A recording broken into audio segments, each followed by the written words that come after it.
Eh, ¿Cómo están? Vamos a continuar con la clase.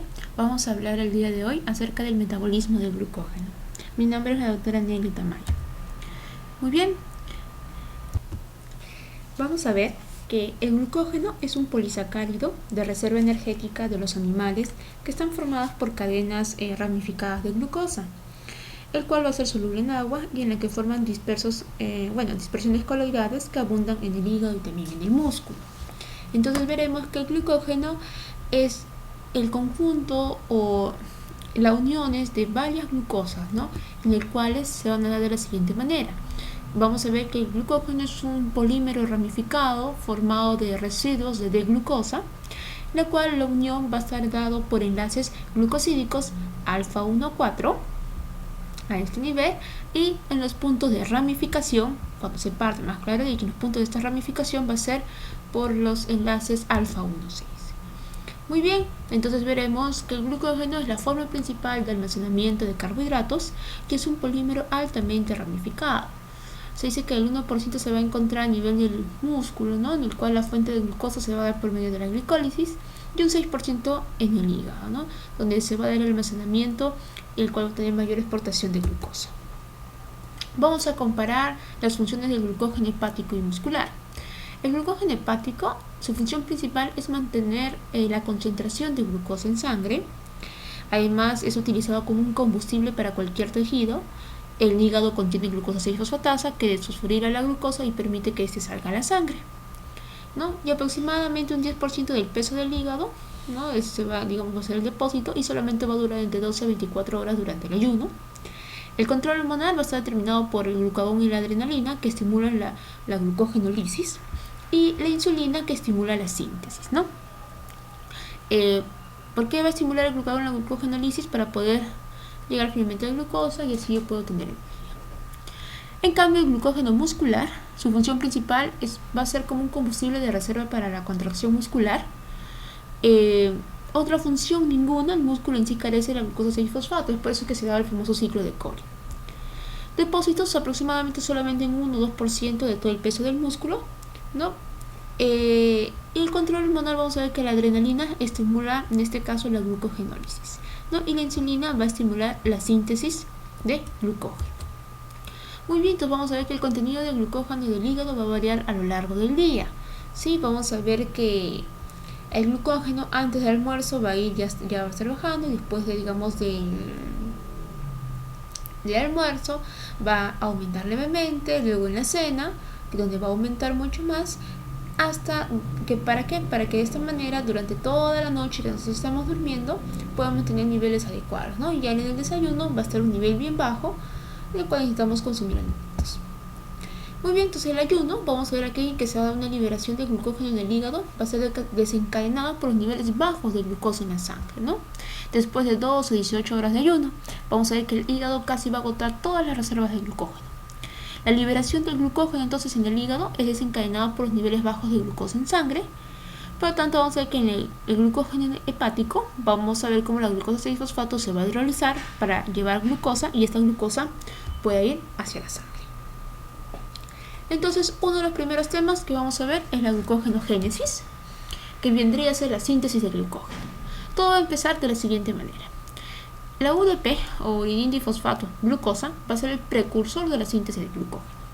Vamos a ver que la glucosa va a entrar a las células, y esta va a ser fosforilada a glucosa 6-fosfato por una exoquinasa o glucoquinasa que se va a encontrar en el hígado.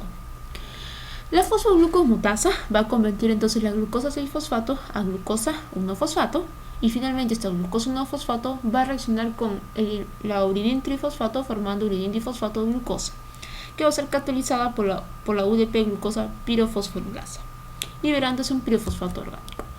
Mejor dicho, con esta imagen se va a entender. Muy bien, entonces vamos a ver acá. Inicialmente tengo la glucosa para la síntesis de glucógeno, de glucosa para que llegue a glucosa 6-fosfato. Vamos a ver que se va a dar gracias a ¿quién? A una exoquinasa o glucoquinasa, ¿no? Que habíamos visto parte de la glicólisis, ¿no? Entonces esta glucosa 6-fosfato puede participar en otras vías, ¿no? Como la glicólisis, como también se actúa la fosfoglucomutasa a este nivel, ¿qué va a suceder? La glucosa 6-fosfato se va a convertir en una glucosa 1-fosfato, es decir, la glucosa va a estar activada.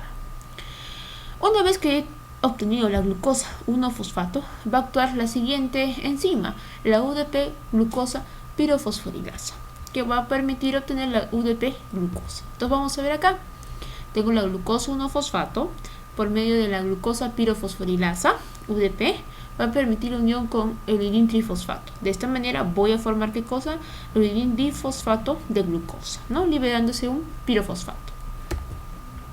Ese es el uridín trifosfato, ¿no? O trifosfato de uridina. Entonces, hemos visto acá cómo de glucosa pasa a glucosa 6-fosfato, de glucosa 6-fosfato por una fosfoglucomutasa va a pasar a glucosa 1-fosfato. Y de glucosa 1-fosfato, por medio de una pirofosforilasa, esta glucosa 1-fosfato va a pasar a UDP glucosa.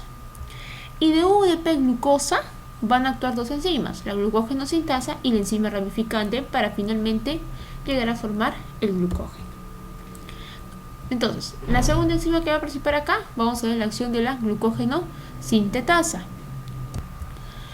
Veremos acá que la glucógeno-sintetasa va a ser la enzima reguladora de la síntesis del glucógeno y se va a encargar de transferir los residuos de glucosa desde el uridín difosfato de glucosa a las partes finales no reducidas del molde de un glucógeno, es decir, una glucógeno. Entonces vamos a ver acá, yo obtuve UDP glucosa, ¿sí? Uridín difosfato de glucosa, en el cual, digamos aquí, la adición, digamos, de esta UDP de glucosa se va a dar a una cadena de glucógeno en crecimiento que va a conseguir el siguiente paso, ¿no? ¿Con quién se va a unir o gracias a quién se va a unir? A la enzima glucógeno sintasa. Muy bien, entonces en cada paso se va formando un nuevo enlace alfa glucosídico. ¿Sí? Entonces vamos a ver acá. Este se le va a denominar el cebador. El cebador, digamos, es una cadena residual no reducida de glicógeno, ¿no? Donde el cual, gracias a esta glucógeno sintasa, se va a permitir la unión de la UDP glucosa, ¿no? Claro, la glucógeno sintasa lo que va a hacer es liberar este uridín difosfato para que esta glucosa pueda unirse a este cebador, ¿no? ¿A través de qué enlaces? A través del enlace alfa 1,4, ¿no? Entonces, ¿dónde se va a unir este residuo terminal? Digamos, se va a unir a este residuo terminal de la glucosa del glucógeno, ¿no? Es decir, el primer o cebador. Esto también se denomina primer. Muy bien, entonces la glucosa activada es la que va a poder unirse. Ahora, ¿qué pasaría? Ese es en caso de que si se uniera a ya una cadena formada, en este caso un cebador. Pero si en caso no hubiera una cadena ya preformada, entonces iniciaríamos o hablaríamos de una síntesis de cero. Entonces la enzima glucógeno sintasa no va a actuar si no hay un polisacárido receptor del nuevo monómero, ¿sí? O sea, esta sintasa actúa siempre y cuando ya haya una cadena residual de, digamos, de glucógeno, ¿no? Pero en caso que no exista esta cadena, no va a poder actuar esta enzima. Entonces, ¿qué va a requerir? Se va a requerir una glucogenina, ¿no? Como esta glucogenina va a actuar como una proteína iniciadora de la síntesis.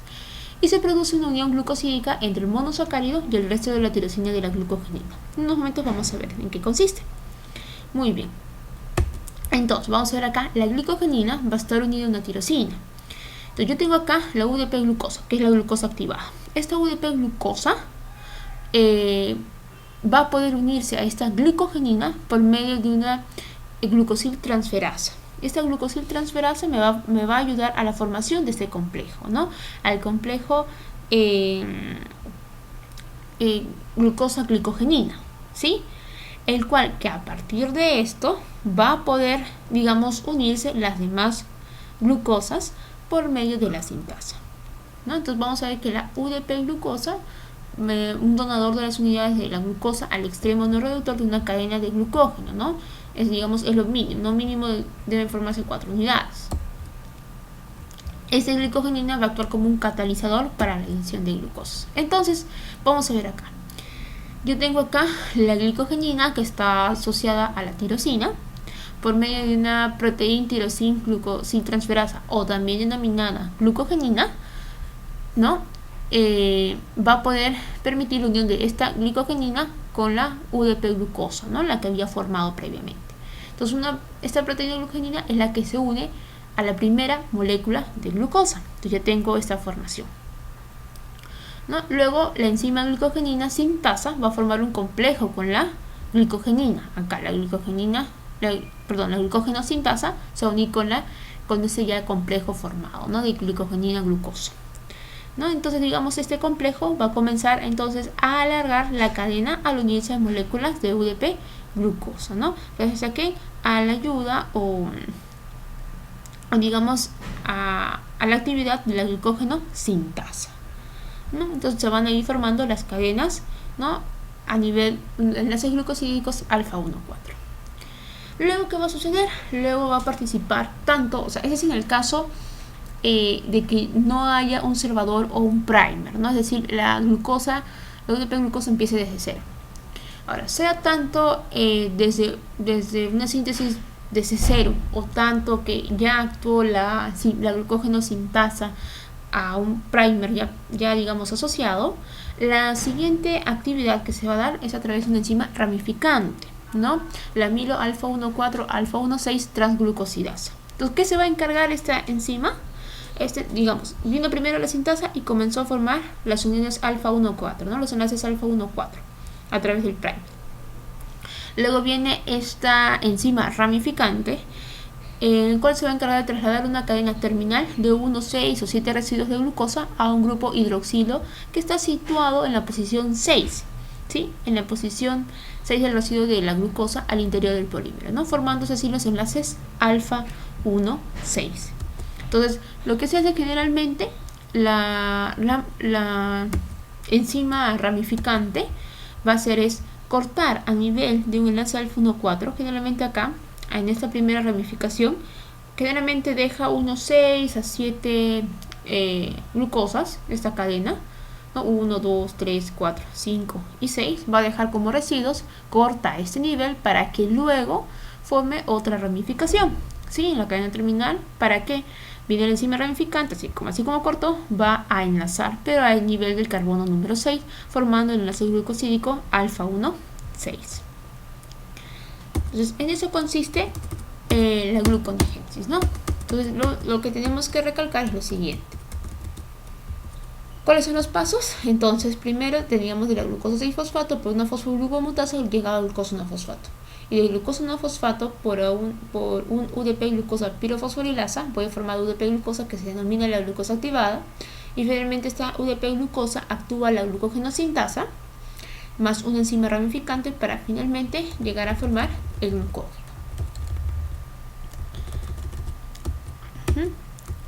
Ahora, la regulación, digamos, se puede dar por modificaciones covalentes, en el cual consiste en modificar la actividad de la glucógeno sintasa mediante fosforilación o desfosforilación, ¿no?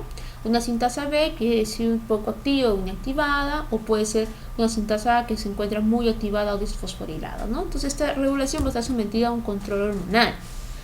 Este control hormonal, vamos a ver que las hormonas adrenalina y el glucagón van a activar las proteínas quinasas que fosforilan ambas enzimas, provocando así la activación del glucógeno fosforilasa, ¿no?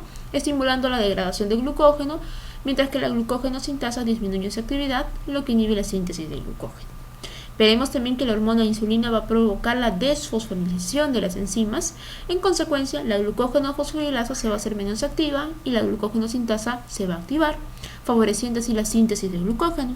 Es decir, entonces, en otras palabras, la adrenalina y el glucagón va a favorecer entonces la degradación del glucógeno, mientras que la insulina va a estimular la síntesis del glucógeno, ¿sí? Los niveles muy altos de glucosa, vamos a ver que la insulina va a ser segregada por las células beta del páncreas y estas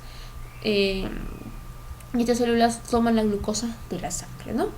Como en el otro caso, cuando tengo niveles bajos de glucosa, más bien el glucagón va a ser segregado por las células alfa del páncreas y el hígado descarga la glucosa en sangre, para de esta manera mantener los niveles normales de glucosa en sangre. Entonces, para que podamos entender en este esquema, se va a poder entender mucho mejor. Entonces, primero vamos a ver aquí la epinefrina y el glucagón se van a unir a receptores específicos de la membrana plasmática de las células blanco, activando así a las proteínas G, la cual a su vez estas proteínas G va a activar ¿a quién? A la adenilato ciclasa, ¿no? Que también está unida a la membrana plasmática.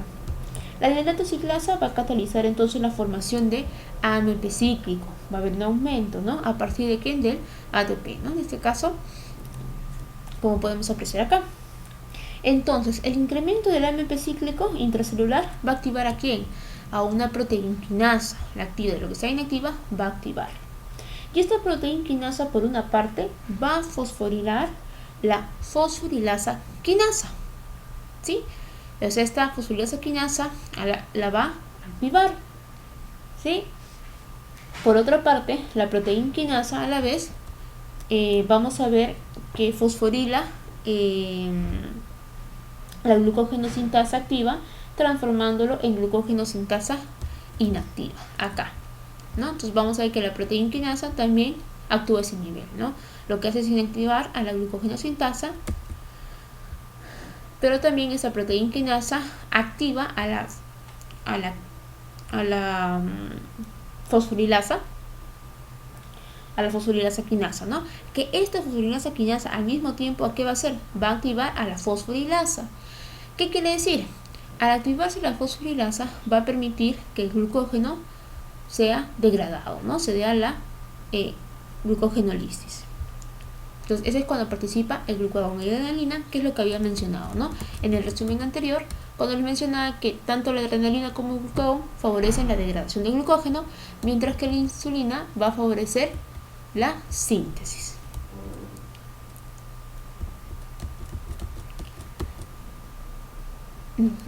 Bueno, a continuación vamos a hablar acerca de la glucogenólisis.